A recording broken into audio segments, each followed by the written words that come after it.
I think we're ready to go. I think I got everything kinked out, so bear with me, and then I have to remember to look over here for comments. So the YouTube format is a little bit different than Ustream is, and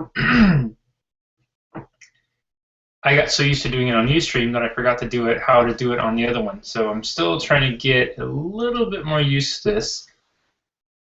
And then at the same time, remember where the camera's at, remember where the chat comes through, all those things. Okay, anyways, Jesse, not rambling. All right, we are ready to go. It is today Sunday, March 9th, 2014. It is 7:30 a.m., a little after 7:30 a.m. here in Santa Barbara. Happy Sunday, everybody, or Monday, depending on where you are in the world. And we are doing our second YouTube chat. Hopefully we will have this figured out and mastered within a couple more.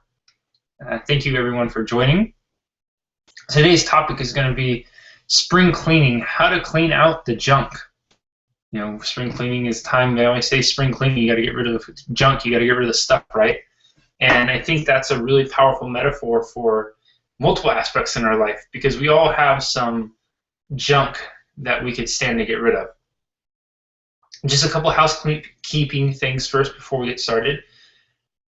I know there's going to be a little bit of a delay, and I say this as much for me as I do for you all. So once I finish, and you guys can hold questions until the end, because once I finish, I think there's probably about a 1.5-minute delay, you will be able to start asking questions. We'll do the sit format just like we always do. We'll all talk for about 20 minutes or so, 20, 25 minutes, and then at the end we'll have about 30 minutes or whatever for question and answers. I encourage you all to take notes. I encourage you all to write questions down as they come up. And, challenge yourself a little bit. As you're taking notes, write down things like, how can I implement this? If I were to walk away from this chat today and implement one of these strategies that we talked about, what could I do and how could it improve my life? So think in terms of things like that for questions. And then, of course, you can ask other things like, what's my favorite shirt? Okay. Anyways, spring cleaning. Okay, we all have areas in our life we want to improve upon, right? We all do. We all have areas of our life we want to improve, and there's two real ways that we can improve. The first way is we can develop skills, rituals, habits. So that's things like practice. You hear the expression, practice makes perfect. We can learn new skills. We can further enhance other skills. So let's say we want to learn a new language and we're learning Spanish, and we take elementary Spanish, and then once we get through elementary Spanish, we might be ready for advanced elementary Spanish. Then once we get through advanced elementary Spanish, we might be ready for really, really, really advanced elementary Spanish. The point is that we're able to continue to improve, continue to enhance our skills by practice, practice, practice, and by further education. So that's one way you can improve. The other way is to get rid of the junk that holds you back. So you need to get rid of the junk that holds you back. And we all have junk. You imagine the junk in your life as a huge weight. Okay, so if you ever try to carry a 10-pound weight or a 50-pound weight or a 100-pound weight, it gets progressively harder with the more weight you're having to carry, right? So think of the junk in your life, the junk, right? And this is a little trick word. Think of it as just a weight to carry. And so when you have that extra weight, it's going to hold you down. It's going to really, really inhibit your ability to do all the things you want to progress forward in the way you want to. So what is the junk? What is the junk? Junk can be all sorts of things. It can be things like relationships. It can be things like your health. It can be things like the financial situation you're in. It can be things like your mindset, limiting beliefs that you think. It can be emotional states you consistently find yourself in. It can be your job. It can be your relationships with different people. And when I say relationships, a lot of times we think of relationships solely as romantic, but junk can be relationships with friends. We can have some really crappy friend relationships. It can be relationships with coworkers. It can be relationships with, your neighbors. And I should tell you guys a funny story about my neighbor, so that's why I just said that. It can be it can be all sorts of things, right? So there's lots of different facets that junk can take in your life. And you remember, each of those pieces of junk you have in your life is just another weight that is going to weigh you down. So you may have a relationship that you're not super thrilled with, and that weighs you down. Let's say it brings 10 pounds, but you can deal with it. You can keep going. But now you find yourself in a bad working situation. Okay, well, that's adding another 10 pounds. And then pretty soon you find that you're thinking all these crappy thoughts about yourself, like, oh man, I'm such a loser. I feel like hell. Okay, that's another 15 pounds. And then you go back through and you're trying to think it out and you realize, well, I'm so overwhelmed, I'm so stressed, my relationship's not good, my work's not good, and now my health is suffering because I'm not taking care of myself. And then you just add even more weight. And so pretty soon you're down like this, and then your back starts to hurt, and your neck starts to hurt, and your shoulders are hurting, and everything else, because you've weighed yourself down with so much junk. And the thing with junk is we don't have to carry it around. We do not need to weigh ourselves down. There is nothing in the birthing contract that when we pop out of mom, we sign something that says, I hereby am relegating myself to a lifetime of carrying junk around, right? I mean, I don't know about any of you, but I certainly didn't sign that contract. And what I signed up for was something completely different. Yet, there's something about society, culture, that we think that we have to take on all this junk. No. There's no contractual obligation. We did not pop out of mom and be met with the doctors with a pen and paper here. Say, here, sign up for stress, sign up for anxiety, sign up for hardships, right? That wasn't the case at all. What I'm trying to say with this is that we are not meant to carry all this stuff around. It's unnecessary. So with spring in the air, for some of us, I mean, Santa Barbara, I don't think it really never was not spring, but for most of you, especially people in the eastern United States, I'm sure you guys are really looking forward to some snow-thaw in spring. So with spring on the horizon, there's no better time than now to get rid of some of the junk in your life. So how do we go about getting rid of the junk? The first thing you have to do is you have to get clear on what junk you want to clean out. Okay, we can't deal with abstracts when we're trying to make some changes. We can have rough ideas as a starting point, but we need to get specific on it. We need to get clear on it. We got to get some sense of clarity. So what is the junk I want to get rid of? If our health is one of those areas, if we have just really crappy health, we need to figure out what that is. What is it that's holding me back? What's inhibiting my health? Is it my poor habits about exercise? I don't do it. Is it my horrible eating habits, and every time I go to the refrigerator, I open it up and there's all these delicious donuts sitting there? Is it every time I go to the pantry cupboard and I look in there and there's 10 different kinds of chips, right? All that stuff is junk, both physical junk and metaphorical junk. So how would we go about cleaning that out? We need to get clear on what that is we need to get rid of. If it's a relationship, don't just say relationships, say specifics of it. You may be in a romantic relationship and it may not be as fulfilling as you like, but does it mean that the two of you aren't compatible? Not necessarily. It just might be some specifics about the relationship that are causing the whole relationship to suffer.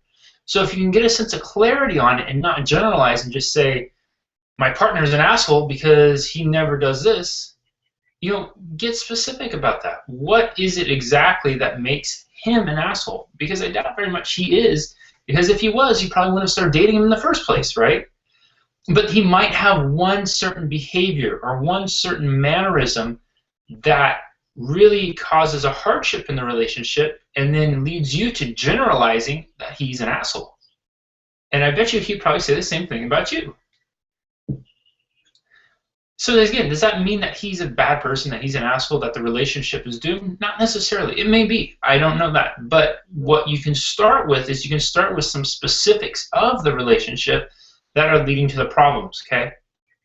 So again, remember that. With junk, it does not necessarily mean a big generalization. It's not just the trash. Okay, it's the specifics of it. You want to get clarity. You want to get specific clarity of what it is you need to get rid of. Because then you can start to make some progress with it.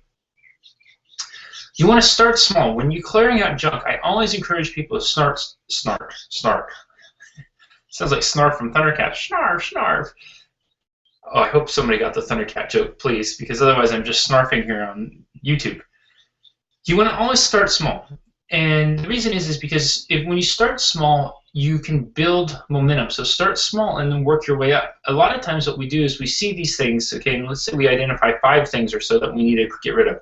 And we see these things and we look at the big things and we think, okay, if I can just get rid of that big thing, it's going to make a huge difference. Well, it will, absolutely.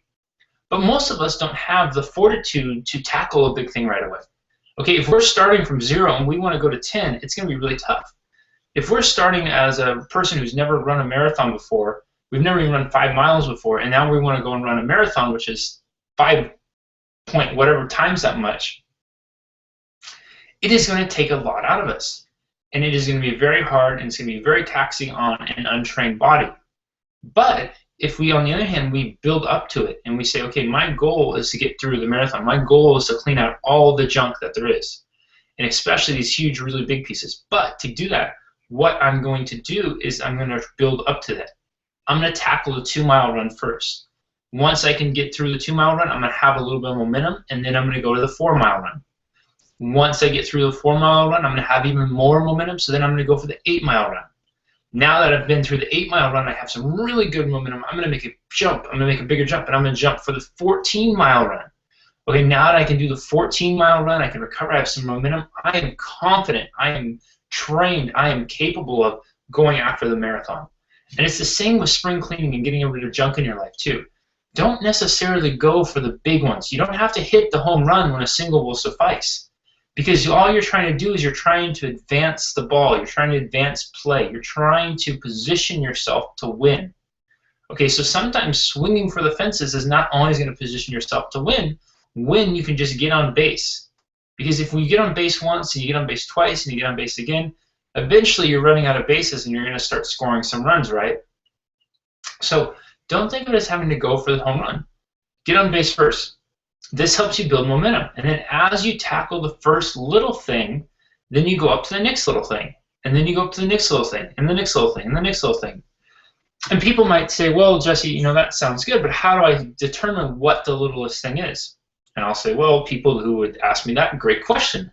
And the key is you have to look at it and think, just judge your own emotional response. Because when we have junk in our life, when we have stuff we need to clean out, we usually have a stress response associated to it.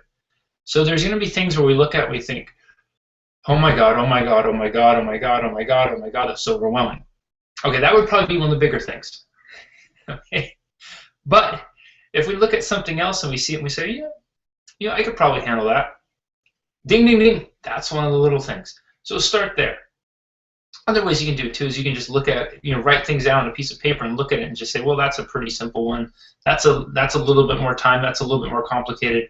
This one will be easier done when these are done, and build them out like that. So there's 2 ways to do it. Write them out on paper and judge for yourself, or listen to your own body, listen to your mind, your heart, and go by the stress response. If you have more than 5 oh my gods with anything on there, that is a big one. Okay? But if there's no oh my god and you kind of look and say, I can do that. That's a perfect starting place. And as you build the momentum up, it's the proverbial snowball going up the mountain, right? As the snowball goes, it takes a little bit more effort to push it up. But once it hits the top of the mountain, once it hits that precipice, you just need a little bit more effort to push it over. And then it rolls, and as it rolls and rolls and rolls and rolls, it takes on a life of its own. It takes care of things itself. And then now you're running to catch up with the momentum you created. And that's a good place to be. That's where we all want to be. So starting small is going to help you get to the top of the mountain, and then when you're ready to push over, you'll already have the momentum built up to do so. As you're cleaning out the junk in your life, you want to make sure you set boundaries, okay? Boundaries are crucial for a multitude of reasons. Number one being that the world, people, ourselves, we are the biggest boundary violators ever. So if we don't have boundaries established, we have nothing to control us, right? Think about little kids. If little kids are not given some sort of general rule and regulation on what they can and can't do, they're just going to run wild. They're going to go all over the place and explore. You think about a dog, a newborn puppy, when you first bring it home. And the world, especially your living room and your carpet, is their bathroom. And until they're taught that there are certain places that they should and should not go, they're going to keep going. Okay? So we have to have boundaries because it gives us some rules to play by. If we didn't have rules in any of the major games, it would just be chaos. We have to have rules because it gives us structure. And cleaning out the junk. Why did I say? I think I said cleaning out the drunk. It could be drunk too. Maybe you have an alcohol problem you want to change. Cleaning out the junk. Wow, I'm having a really hard time saying that. Cleaning out the junk is one of the most essential areas to create a boundary for yourself, because you need to give yourself some rules.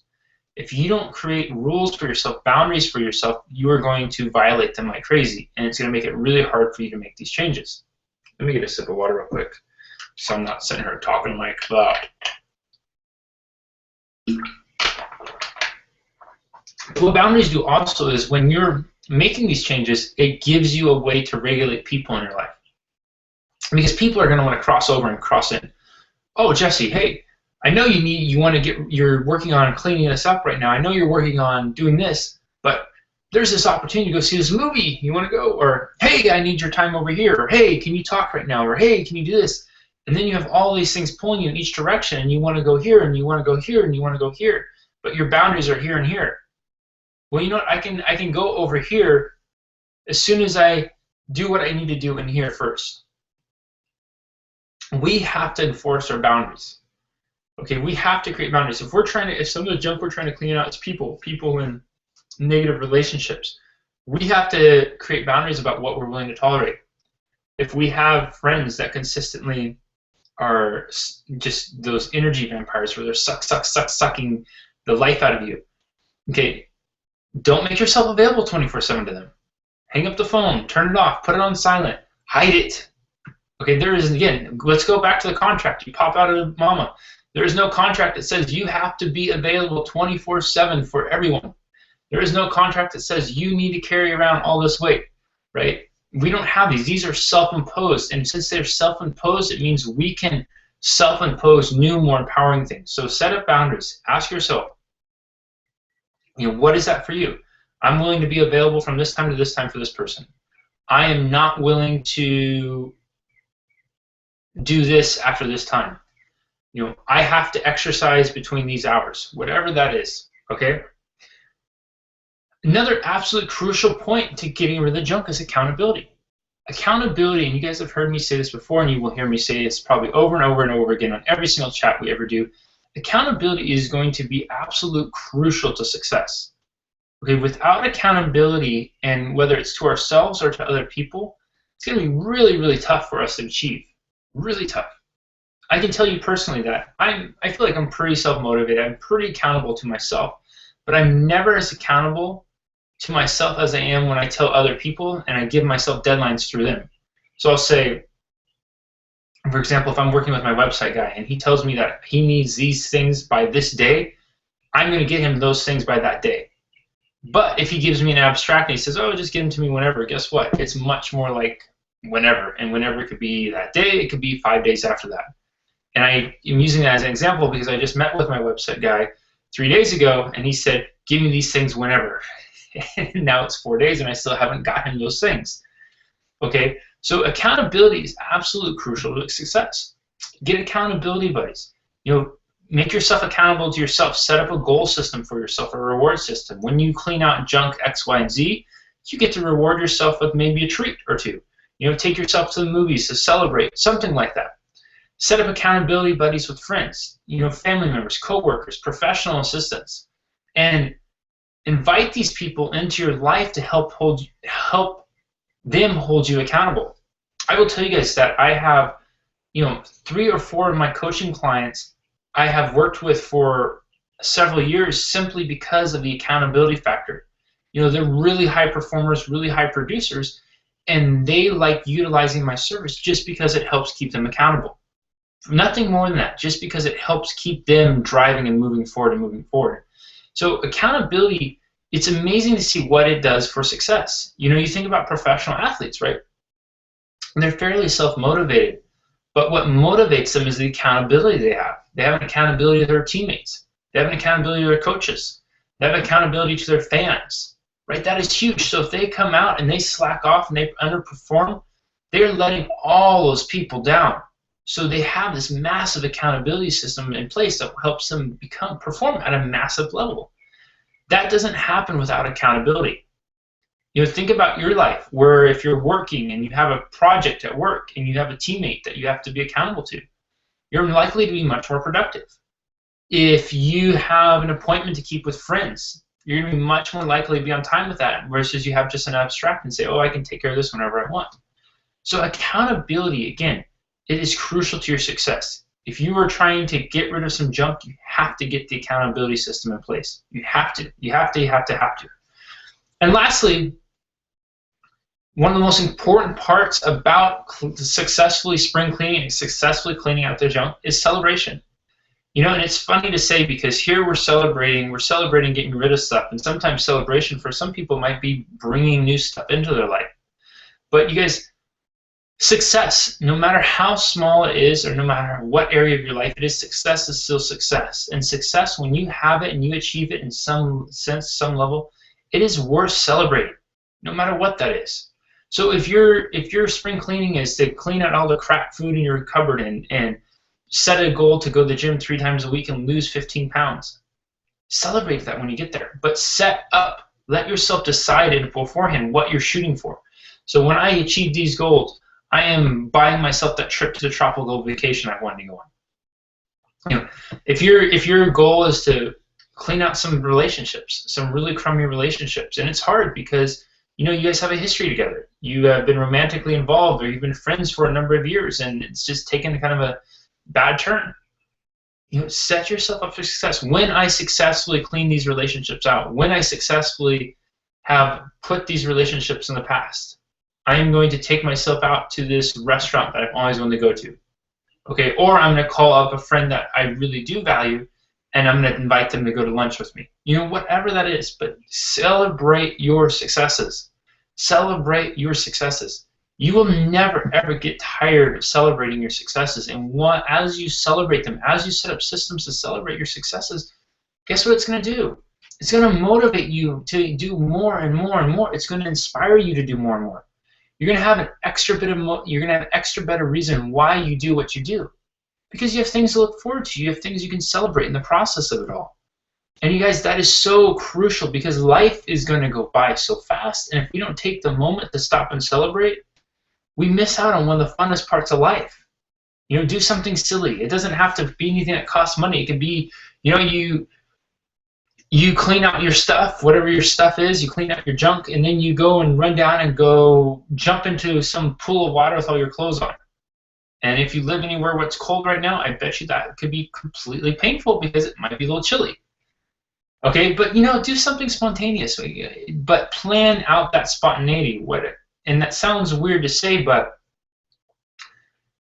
it helps to have that plan, because again, it gives you accountability. So it might even be something as simple as you say, when I achieve this, I am going to set aside this block of time to do something spontaneous. But that way it's scheduled. Or whatever that spontaneous thing is, you pick 3 of your top spontaneous things that you've always wanted to do, and you list them on there so you have a resource. And then you look at it and you say, oh, okay, I have these 3, boom, I'm going to go do it. And then you're going to be getting so much more enjoyment out of the whole experience of cleaning out the stuff, cleaning out the junk. So to sum up, we all have areas we want to improve in. There's 2 main ways that we can improve. We can either develop new skills, habits, rituals, routines, and we can also get rid of junk that holds us down. Remember, the junk, the stuff, all that is just like weights that hold you down. So imagine going through your life and trying to carry around 10, 20, 50, 100 extra pounds of weights that you're just carrying around. It's going to really inhibit your progress. Junk comes in the forms of, it can come in many forms. It comes in the forms of relationships. It can come in the forms of limiting beliefs and emotional beliefs. It can come in the form of thoughts, ideas, things, people, places, all that. Junk in relationships, just an important distinction. Just because junk in the relationship doesn't necessarily mean the entire relationship is bad. It might mean one specific aspect of the relationship needs to be cleaned out. And so With that in mind, it's essential that you get clear on what junk you're wanting to clean out.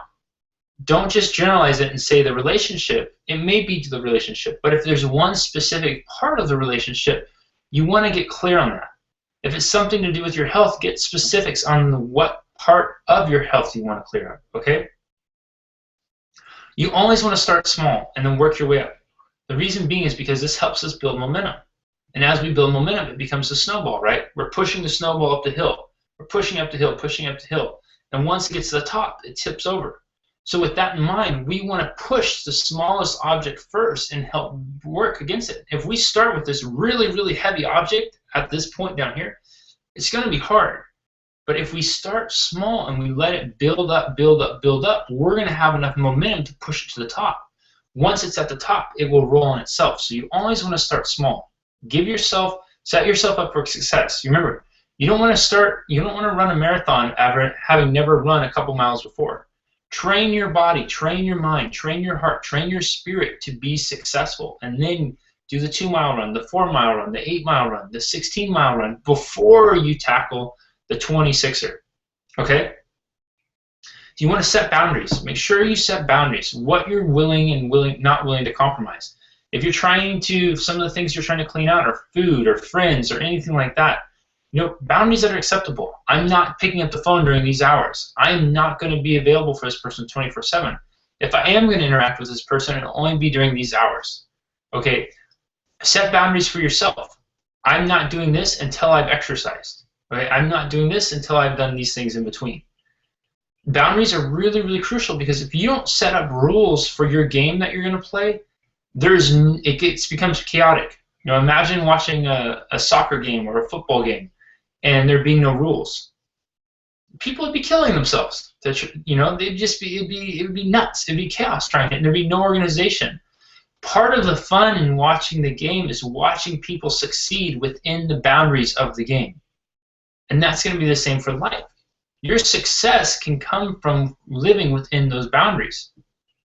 Okay, accountability. Accountability is crucial for your success. And accountability can become in the form of friends, family member, co-workers, yourself, professionals. You name it, and you have people that can be accountable. You remember I was talking about the example of athletes. They have coaches, they have teammates, they have the fans. All these people are people to be accountable to. Accountability is paramount for your success. Paramount, paramount, paramount. And like I told you guys before, I have several clients who are really high performers, and they've been working with me for a long period of time simply because of the accountability that it gives to them. They check in with me, we work on a couple things, and it gives them tools to go out and succeed. And they know that if they don't do what they're supposed to do, they have to tell me. And while they may want to let themselves down, they definitely do not want to let me down. So accountability is crucial. And lastly, celebrate. Celebrate.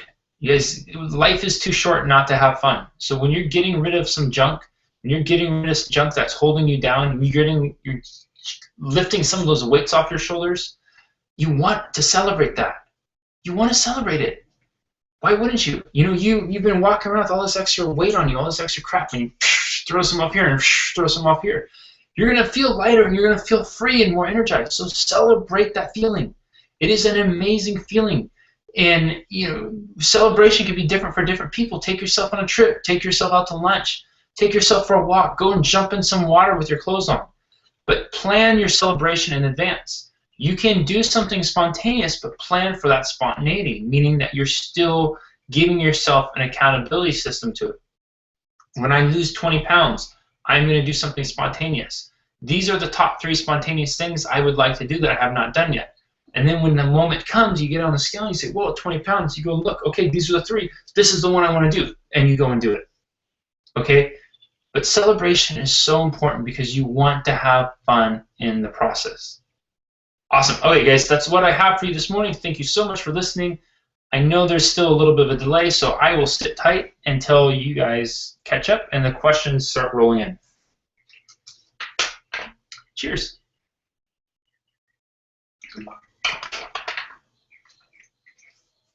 I missed my mouth a little bit.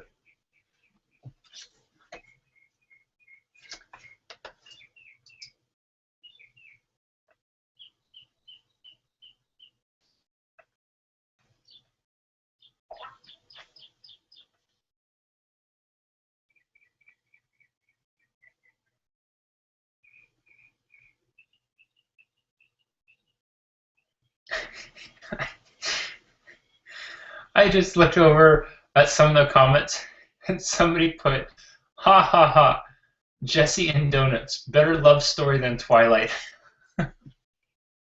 You know, this is actually really funny. So I was going through my phone and cleaning out some of the pictures the other day just to free up space. And I cannot tell you how many pictures there were of donuts on there. It's really quite embarrassing. Oh, it looks like, okay, we guys are being caught up now.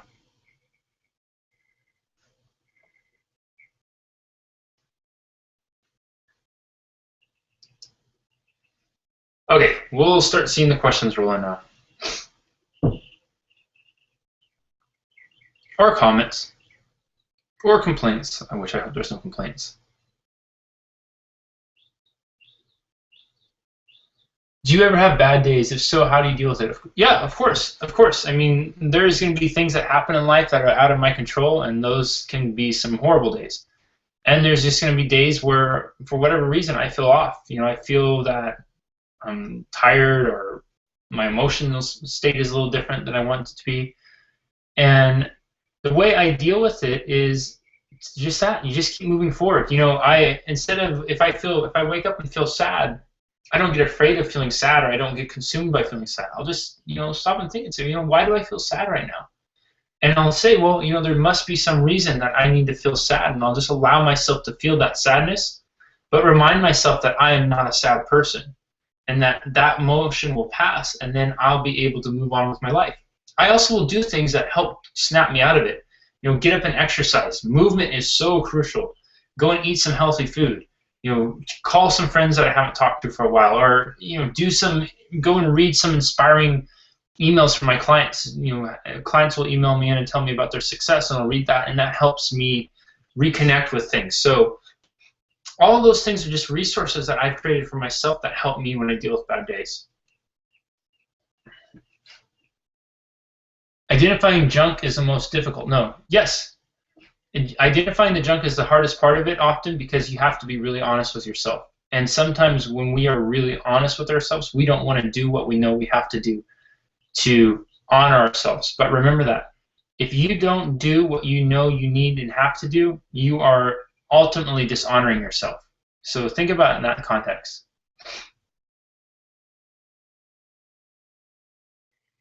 Judging by the stress response, everything seems huge. What to choose to start with? Great question. So if you have a stress response, when you're asking yourself the things, and you have a stress response, and everything seems, oh my God, this is going to require you to be really honest, because all of those things in context are not as big as each other. So you need to put things in context. You have to step outside of yourself, take a deep breath, and ask yourself, okay, is this one life or death? If there is one that is, that's a really big one. If there's one that isn't, you know, that's a little smaller one. And then go down there, you know, reverse engineer it somewhat, but be honest with yourself. There's going to be some that might be 3 oh my gods, there might be one that's 2 oh my gods. Start with a 2, and then work your way up from there.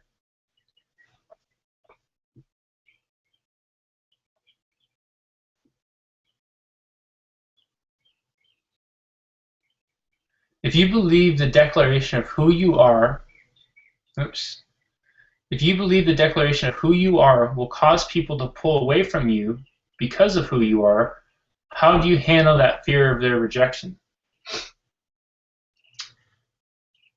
You have to value yourself more than you value the opinions of other people. At the end of the day, you have to value yourself more than the opinions of other people. And if you truly believe in yourself and what you're doing, then those things aren't going to matter. You know, you have to do that. You guys, I'll tell you, I get every week, I probably get at least 2 or 3 emails from somebody that wants to tell me, oh, you're stupid, you're an idiot, I can't believe you sit there and talk about that, blah, blah, blah, blah. Like, really, you know, some of them are really actually pretty mean. But if I spend my time and energy focusing on those people, then I'm going to take away from the people like you guys who do want to come here and want to benefit and want to learn and want to grow and want to improve your lives, right? So we do ourselves a disservice, and we do the others who we can potentially serve a disservice if we spend the time giving thought and giving worry to the people who are going to reject it. Remember, haters are going to hate. So you have to believe in yourself. You have to value yourself more than you value the others. Do you have birds in the background? Yes, there are some bunch of little birdies outside chirping right now. They're very happy because it's going to be a nice, beautiful day. What is one of your junk things that you're going to get rid of? You know, it's really interesting you asked that. So I've been playing with a lot of different things with my food lately and just trying to notice myself after I eat certain foods of how I feel. And I've noticed that certain chips, and not that I have them often, but I like to have them sometimes on the weekends. When I wake up in the morning, it really makes me feel a little bit more lethargic, and I feel just kind of. So I think something, metabolically, I'm just not doing well with those anymore. So I think it might be time to get rid of the chips or figure out some other system for them. How was Nashville, Tennessee? Oh, it was awesome. I really enjoyed Nashville. You walk down the street at 11 o'clock in the morning, and there's country music playing, in bands playing, in just about everywhere you go. I will definitely go back when it's nice and warm. I don't think I'll be going back when it's cold anytime soon, or at least planned. But when it is warm, I will definitely go back. And the food was amazing. It was just a barbecue orgy.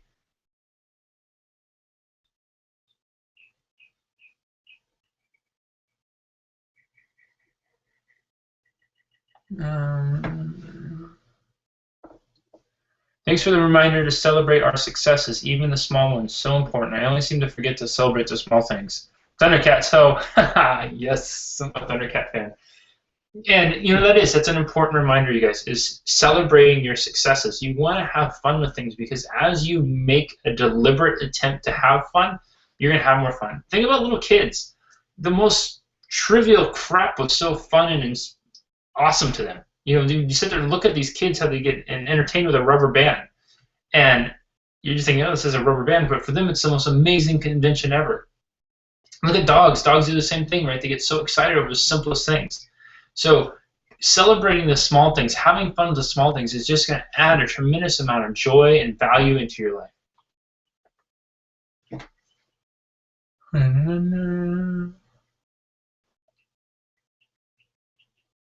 I've heard people saying we are here for a purpose. How do we know what is the exact purpose in the world where we are ruled by don't do this or don't do that? Great question. So first of all, I encourage you to leave that world and go to another world that it doesn't deal with don't do this, don't do that. And in that world, you focus instead on what you can do. Okay, because what you can do, there's really not a don't do this or don't do that. Are there rules? Are there laws that say we shouldn't do this, shouldn't do that? Yeah, but is there anybody actually stopping us? No. Right? I mean, if we think about extremes, there's really not. So don't spend your attention focusing on those things. Instead, focus on what you can do. Okay, so that's going to be the first one. And then in that world of what's possible, you have to start asking yourself, about purpose. You have to go through and just ask yourself, things that make you happy, things that make you excited, things that elicit really positive emotional responses for you. Those are going to be things that can make up aspects of your purpose. But you have to start asking yourself some questions about that. What's going to make you happy? What's going to bring you joy? What's going to make you feel fulfilled?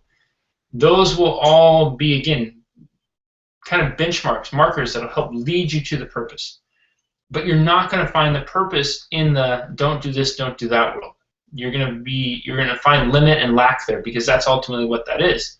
Don't is limit and lack.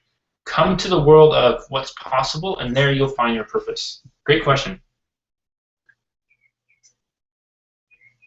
What is the first thing you recommend to lose the tiredness? I would say a nutrition change.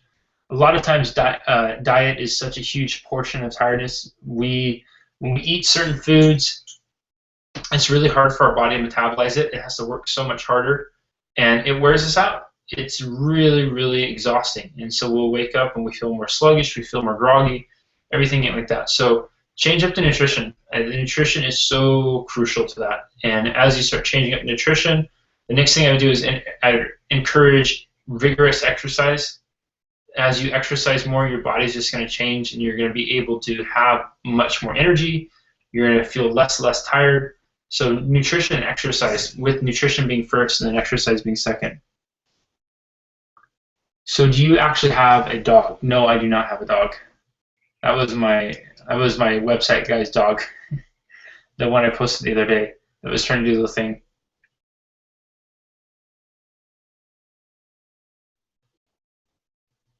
Not getting consumed is your best advice to the chat. Thank you. Thank you for saying that too. Oh, here come all the other questions. There's a lag with the questions too, and then all of a sudden they all start popping up. So I think, oh, I got all the questions, and then 20 more pop up. So, um,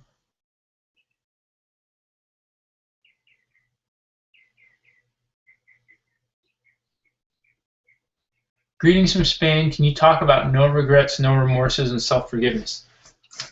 Those are all great individual topics, and I'm not quite sure what you specifically mean by talking about them. What I can tell you about all those things, though, is each one, if you're experiencing regret, remorse, not forgiving yourself, that means that there's something that you haven't learned. And so rather than focusing on trying to get over it or being remorseful or anything like that, ask yourself, like, what can I learn from this? What can I learn from this situation that if I apply it to my life is going to make a huge difference in my life going forward, is going to make a huge difference in how I think, how I feel, how I behave, and it's going to keep me from going through these same experiences again. And doing that, it's going to make a huge shift for you. And again, I'm not quite sure if that's what you were looking for, but hopefully that'll help. And if not, those are great topics that we can talk about for future chats. How can I start setting boundaries without feeling guilty that I'm letting people down? That's a fantastic question. How can I start setting boundaries without feeling guilty that I'm letting people down? The way you do that is you focus on you first and ask yourself, what do you give up in not setting these boundaries? How much does it cost you in not setting these boundaries? That guilt you feel about other people, turn that guilt on yourself and tell yourself that you should feel pretty damn guilty that you're neglecting yourself so much that you're compromising yourself for other people. Okay, because if you're not taking care of you, you're definitely not going to be taking care of other people for very long. It's the airline expression, right? You must secure your oxygen mask first before you can help somebody else. If there's 3 people in a seat and you go to help the other one first, and you're sitting there squirming and gasping for air, and you're trying to focus on them, what happens when you pass out? Not only do you go, but then there's nobody left to help take care of them. So you got to take care of you first.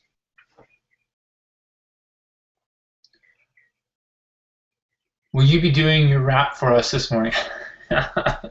If we have time, I'll close with a little rap. And how can we find our passion in life? I know that sounds stupid, but sometimes it's really hard to find. It definitely doesn't sound stupid. There's no stupid questions, especially when it's something as important as passion, right? But I'll give you a hint. If you are putting a pretense on your search for passion by acknowledging it as being stupid, it's going to be really hard to find it. Because every time you start to look, what are you going to think? Oh, wait, maybe it's over there. Oh, no, that's stupid to look over there. Oh, maybe it's over there. Oh, no, that's stupid to look over there. Maybe, oh, no, that's just stupid. Right? And I'm being purposely over dramatic because I'm trying to illustrate the point. And the point is that if you are putting such a limiting pretense on it as it being stupid, it is going to be really, really hard to find it. So you have to get rid of that pretense. You have to cut it out. There's some junk to jump out. Spring clean that junk. Spring clean those negative pretenses. And in doing so, it's going to help you discover that passion.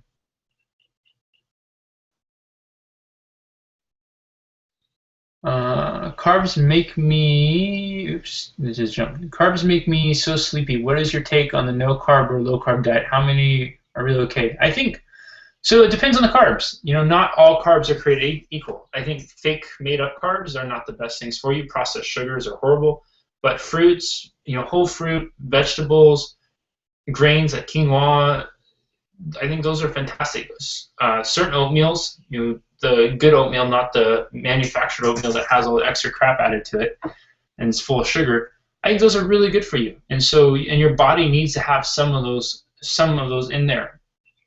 So you just have to decide which carbs you're using. Don't use the bad carbs. If your main sources of carbs are pretzels and chocolate and candy bars and things like that, yeah, it's going to be really hard on your body. So look at your carb sources and adjust like that. What is emotional junk for you? For me personally, so emotional junk for me, and I don't feel like I have a whole lot of it left. I've spent a lot of time, really trying to clean out mine. But there would be times that I could have a bad day. I could have something may not have worked out quite like I want, and I might hold on to it for a day or two instead of just letting it go and moving on. And so that would be some emotional junk. And eventually, after a couple days, I'll get tired of walking around with it, and I'll say, Jesse, what the fuck are you? Oops, I probably shouldn't say that. What the heck are you doing? Walking around with this crap on, because now you're weighing yourself down, and in doing that, you're really going to be hurting yourself. So toss that crap off so you can get back to doing what you want to do. Good question. What is your view on spirulina supplements? I'm not familiar enough with it to really give you a confident like input on it, because I'm not familiar enough with it. But I would encourage you to do some Google searches of it and just see what it comes up with.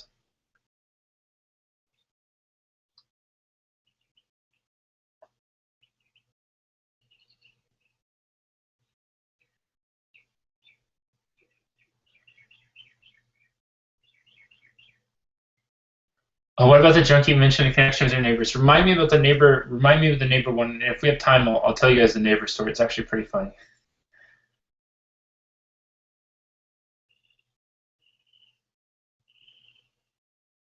So I understand you speak Spanish. Is there a purpose to knowing it, or is it a passion of yours? I speak. So here's the thing with Spanish, and with Portuguese too. I can speak Spanish better than I can speak Portuguese. If I'm around it for a while, I can understand it much better than I can speak it. But if I'm around it for a while, I can remember quite a bit. I can get pretty good with it, pretty competent with it. One thing I want to do in the future is I want to go and spend some time in just certain countries so I can learn language. The reason for it is I've always wanted to. I don't want to be that tourist that's dependent on people knowing English. So I have this goal that at some point in my life what I'll do is once a year I'll go and spend 2 weeks in a country with a new language, and I'll just do immersion and just try to pick up on the local language, and get to the point where I can communicate, competently, get the necessities in that language. Because I think it's cool to be able to learn, and I think you get such a better sense of cultures and customs and understandings. And I like that challenge of the mind. It forces me to think in a way that I don't normally do.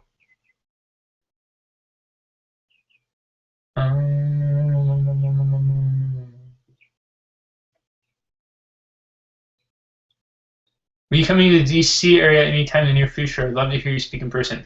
I will definitely be in DC sometime soon. DC is one of my favorite places. I absolutely loved it when I was there. So I want to come back sometime in the near future. And I think I'm actually going to make a New England trip in the fall just to go and see the fall foliage and take photos. I've been saying I'm going to do it for a while, and I think this year is going to have to be the year it happens, because there's no better time like the present, right? What workouts do you recommend for back pain? How about TRX, especially for someone who never exercises? Yeah, I think depending on what kind of back pain you're talking about, and I'm just gonna make an assumption and say it's lower back pain because that's what's most common. Any postural stuff is huge. So things that are gonna work your deep core muscles, planks and side planks. That way you have lateral stabilization, lateral strength is crucial. I think TRX is fantastic for pull-ups, for push-ups, for anything like that you're not compromising your back with. You want to make sure you're in a position where you feel your back is safe and protected. So things like that, things that are going to strengthen, the things that are going to strengthen what hurts is usually on the opposite side. It's just the easy way to think of it. So if your back hurts behind you, usually you're going to have things on the sides and the fronts that are weak, and so by strengthening those, it's going to help take away some of the stress of them. And then just being mindful of things like sitting, trying to sit up more, sitting up straighter. You guys will see me a lot of times if you see me drop, and I try to correct myself really quick by coming up, because I'm trying to always be really mindful of my posture and hold myself through my stomach. It takes a lot of practice to do that because I have, however many years of school where I wasn't mindful of things like that, and I just got so comfortable slouching. Yeah, that in with driving and whatnot too. So it takes time, it takes persistence to learn it, but as you do your due diligence, it will get better.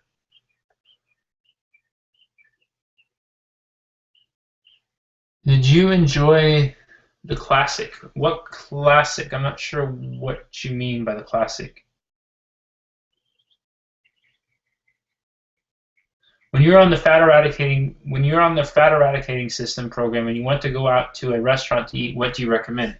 Good question. You have to make smart choices. I think getting a salad is only safe because it's pretty easy to regulate, and just asking for dressing on the side, and then just sticking with lean meats, lean fishes. Don't be afraid to ask, what comes on it. If the fish is cooked with a bunch of oil, ask for it not.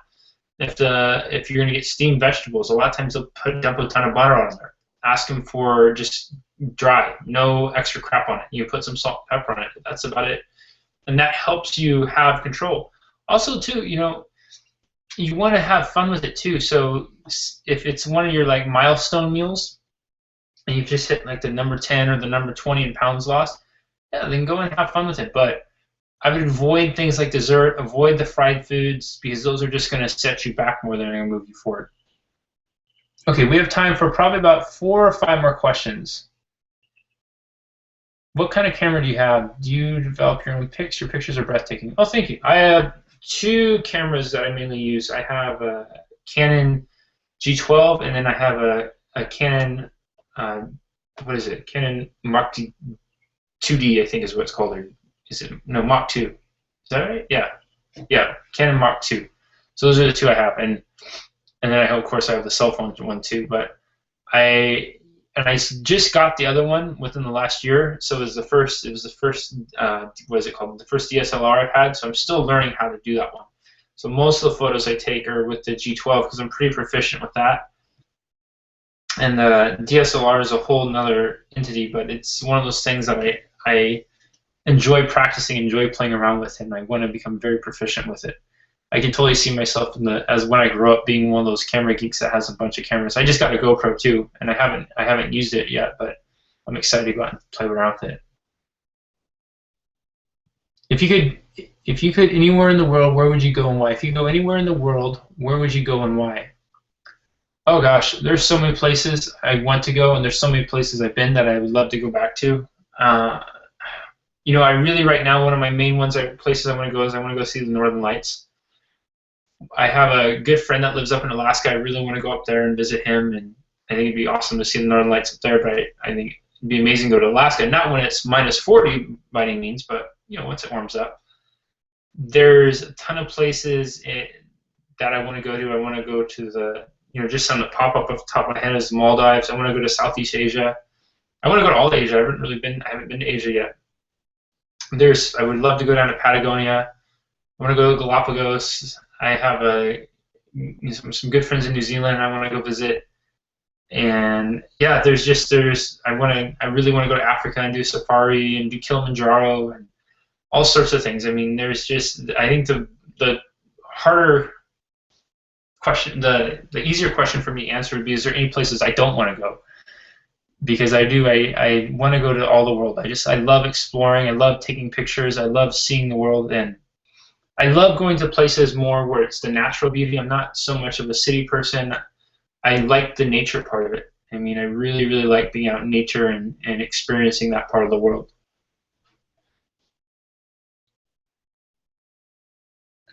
Okay, I think we have time for one more question.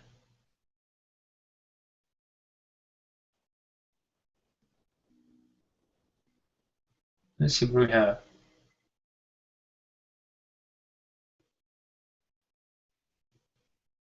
I heard 2 theories from being a vegetarian, not vegan, is good and bad. What do you believe is true? So,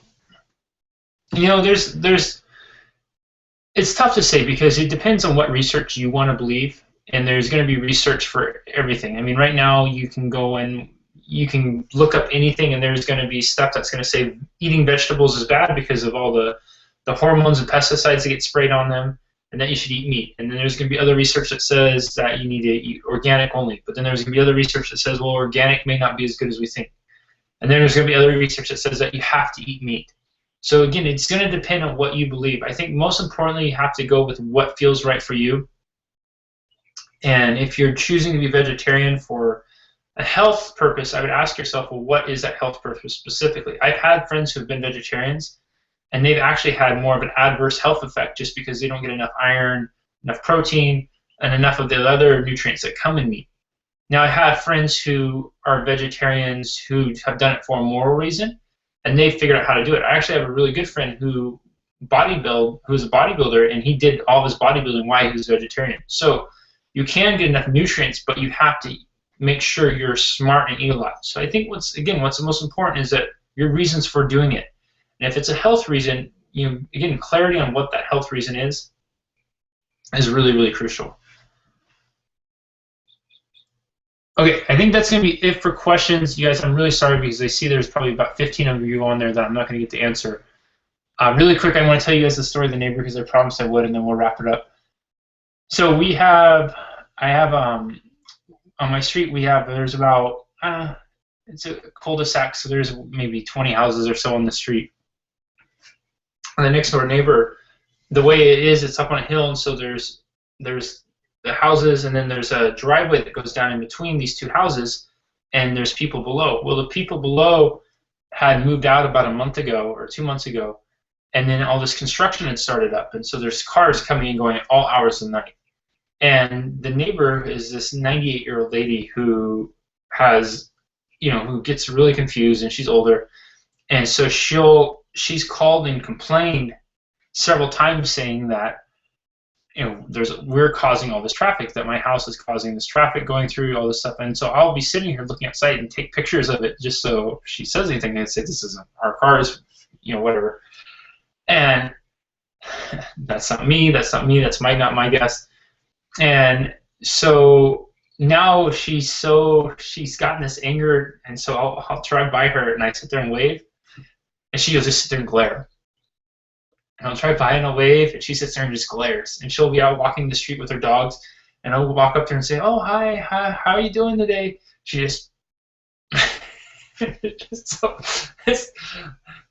this lady has gotten so bitter and angry, but it was over something that wasn't even caused by me or anything, right? It was the neighbors below, so it was a funny story, but it just goes to show you that you cannot please everybody, no matter what. But again, if I give all my energy into feeling bad about her being mad at me over something that's out of my control, I miss out on a whole bunch of other stuff. So I have to just try to be me. I'll keep waving to her, keep smiling at her, and whatever else, because I don't want to sit there and just be bitter and angry over something else. It's kind of stupid. So that's her choice. But my choice is going to be to keep smiling and waving. Okay?